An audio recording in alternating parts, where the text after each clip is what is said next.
Well, if you didn't think Ray Epps was a Fed before today, and you still don't think he's a Fed after today, you're an idiot. I'm sorry, there's no other way to say it. He's a Fed. The commentator's opinion that Ray Epps is in fact a Fed is his opinion and his opinion only. It is not intended to be a statement of fact, and therefore it is not actionable under American law. Ray Epps, in the opinion of this commentator, is a Fed.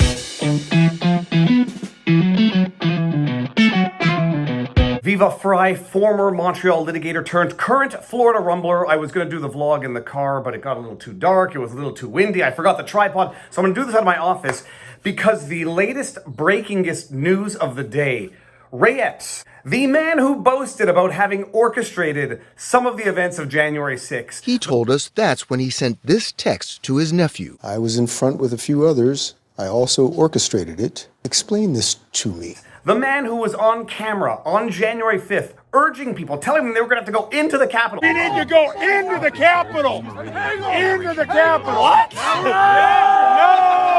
No! The man who was there on January 6th telling people to go to the Capitol because that's where our problems lie. We are going to the Capitol, where our problems are. It's that direction. The man who breached a security fence, entered a restricted area.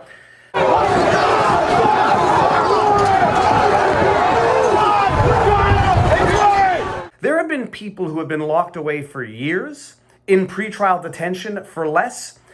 Ray Epps, 3 years out of the events of January 6th, after he was taken off the FBI's most wanted list and after he was lionized by the bipartisan January 6th committee, he finally faced charges. Because justice comes for everyone, right? No one is above the law, but some people are more beneath it than others. Ray Epps finally faced his charges. He was facing one misdemeanor charge for, I forget what it was. I'll get it in a second when I go through the article. It was one misdemeanor charge of disorderly conduct. He was sentenced today. No time in jail. From an article in the Associated Press, Ray Epps, a target of January 6th conspiracy theories, gets a year of probation for his Capitol riot role. You've gotta love the disingenuous, dishonest, propagandist MSM framing. I'm gonna spoil it for you a little bit, AP. Ray Epps was not the target of January 6th conspiracy theories. He was at the heart of the January 6th conspiracy. We're not trying to get people hurt. They don't want to get hurt. You don't want to get hurt. When we go in, are we going to get arrested if we go up there? You don't need to get shot. And you gotta love the second half of that headline. He gets a year probation. Oh my God, he gets 1 year of not being in jail because he's not getting a day in jail. By Michael Kunzelman, Washington, Associated Press. A man targeted by right-wing conspiracy theories about the U.S. Capitol riot was sentenced on Tuesday to a year of probation for joining the January 6, 2021 attack by a mob of fellow Donald Trump supporters. Even in his guilty plea, in his it's not even a slap on the wrist, it's more like a back massage, actually. It's more like, thanks, Ray Epps, for doing what you did, for getting 1,200 people arrested, 900 having pled guilty or been convicted, according to, what's his face there? Dementia President POTUS. 900 having pled guilty or been convicted, over 840 years in prison. Thank you, Ray Epps, for your hard work. Here's a little back massage and go home and take a little bit of a break. Since that day, more than 1,200 people have been charged for their assault on the Capitol. Nearly 900 of them have been convicted or pled guilty. Collectively, to date, they have been sentenced to more than 840 years in prison.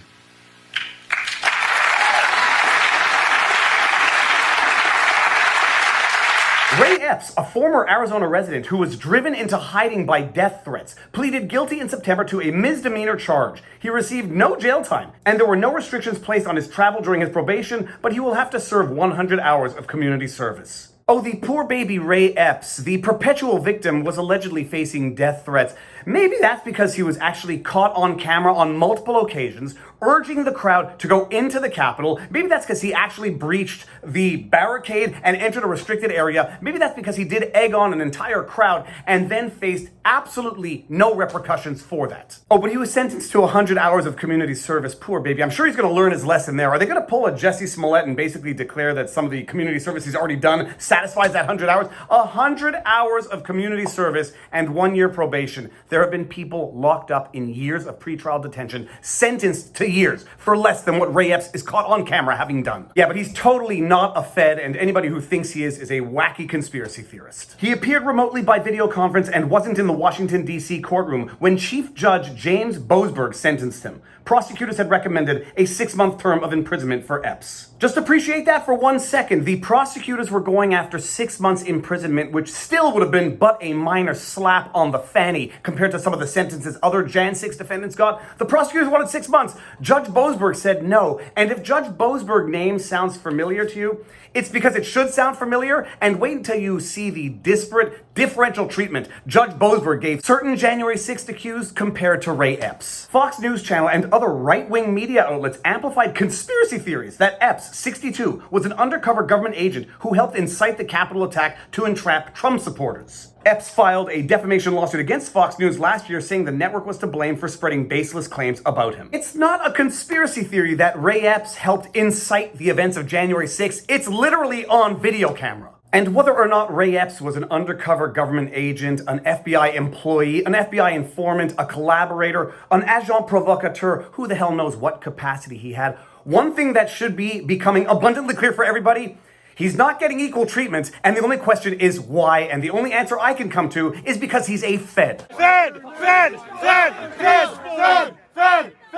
I don't know in what capacity. I don't know if he started off as a Fed or became one. I don't know if he's an employee, a contractor, an informant. I don't know what type he is, but he's collaborating with the Fed. He's getting special treatment, and he's being treated far differently than everyone else involved in the events of January 6th. Epps told the judge that he now knows that he never should have believed the lies about a stolen election that Trump and his allies told and that Fox News broadcast. Quote, "I have learned that truth is not always found in the places that I used to trust," end quote, said Epps, who asked for mercy before learning his sentence. The judge noted that many conspiracy theorists still refuse to believe that the Capitol riot was an insurrection carried out by Trump supporters. The judge said he hopes that the threats against Epps and his wife subside so they can move on with their lives. Holy sweet merciful hell, if that's not evidence that Ray Epps is a Fed, my goodness, they're taking his conviction as an opportunity to remind everybody that it's not a conspiracy theory, that Trump supporters tried to overthrow the government, that the events of January 6th was an insurrection, and that they hope that Ray Epps and his wife can move on with their lives, while other January 6th defendants literally rot in prison. Now, before I had mentioned that Boasberg's name should sound familiar, well, I pulled up an article from 2021 as relates to Boasberg's other sentences for other January 6th defendants, and lo and behold, those defendants who were also accused on misdemeanor charges, non-violent misdemeanor charges,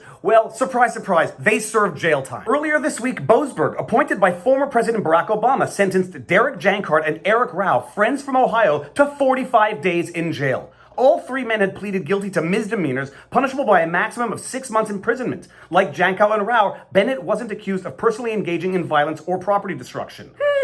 Maximum 6 months in jail. Prosecutors were asking for 6 months for Ray Epps' non-violent misdemeanor charges. Some defendants get 45 days in jail. Ray Epps gets a year of probation and well wishes from the judge. And then you can get into the egregious sentences for some of the other January 6th defendants, some of whom weren't even there the day of. Enrique Tarrio in particular. You go to the Proud Boys sentences, they are serving decades behind bars. Enrique Tarrio sentenced to 22 years. Joseph Biggs sentenced to 17 years. Zachary Rail, 15 years. Ethan Nordian, 18 years. Dominique Pizzola, 10 years. Stuart Rhodes, 18 years. Kelly Meggs, 12 years. It would be a joke if it were funny. It is a joke, but it's not funny, which therefore makes it a tragedy. It's an outrage. Ray Epps, no jail time despite the prosecutors asking for 6 months, whereas other non-violent misdemeanor defendants were sentenced to 45 days in jail by the very same judge, other defendants rotting away decades in prison. If this doesn't prove that Ray Epps is a Fed, given this over-the-top back massage of a sentence despite all of the video evidence and admissions from Ray Epps as to his role in orchestrating all of this, you will never be able to be convinced that anyone is a Fed. In my humble opinion, Ray Epps is a Fed, and I think it's going to trend hashtag Ray Epps is a Fed. That being said, I would implore everyone on the internet to leave Ray Epps alone, because I'm not going to pull a Ray Epps and tell you that all of your problems lie with him. All of your problems do not lie with him. He's a symptom of the problem, but my goodness, leave Ray Epps alone. Leave her alone! Focus on where the problem is, the January 6th debacle. It's an outrage. It was a set-up inside job from the get-go to have been exploited the way it was exploited. Vivek Ramaswamy is correct. The GOP candidates, all of them, have to promise pardons for the nonviolent offenders, because what Ray Epps basically got was a pardon in advance with a little enjoy the rest of your life. I feel bad for you. You're a hero from the judge. That's the news of the day, and you all know what to do. If you like what I do, like, share, subscribe, hit the notification bell, drop a comment in the comment section below. If you want to support the work that Robert Barnes and I do, vivabarneslaw.locals.com and or on Twitter at @TheVivaFry. But more important than anything, talk to friends and neighbors, get outside, get sunlight, exercise, be healthy, and now you know your vlog. Peace.